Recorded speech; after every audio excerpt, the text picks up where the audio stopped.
اینم پشتش، خورشید پشتش بالاست اینجوری. خب ما داریم از این چی بود؟ شنبورون برمیگردیم، یعنی داریم خارج میشیم. اوزونبورون شنبورون خارج میشیم.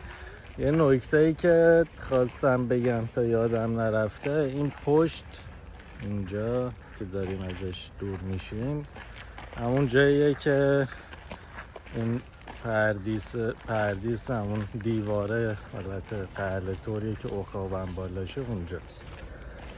حالا من با عنوان پیشنهاد، چون ما از اون پایین کلی شیب اومدیم بالا دیگه تا برسیم به این، پیشنهاد من اینه که از اینجا شروع کنید برید پایین، که سر پایینیه خیلی راحت‌تر و اینا.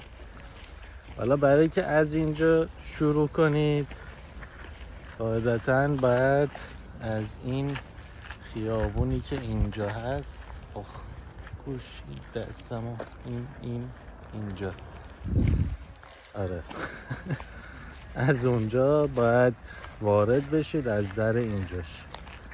در اینجاش هم اسمشو الان برم در بیارم بهتون بگم.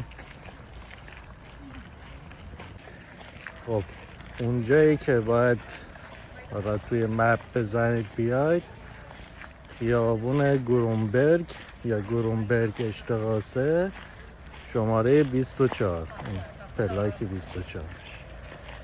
حالا میریم جلوتر باز ویدیو میگیرم که اینجوری راحت تر بیاین. این چیب خیلی زیاده نیاین خسته نشین، چون آفتابی و اینا اگه باشه واقعا اذیت کننده است.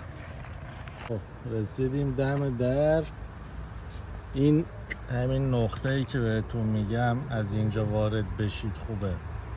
حالا این اسم هست، اونی که گفتم هم هست. ما از کجا اومدیم؟ ما اینجا اومدیم.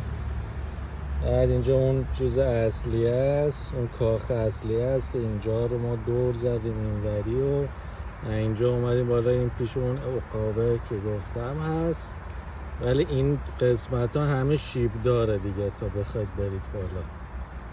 پس بهتره که از اینجا بیاین و اینجا رو بیایید اینور، اینو بیاین پایین که سر پایینی باشه به جای سر بالا.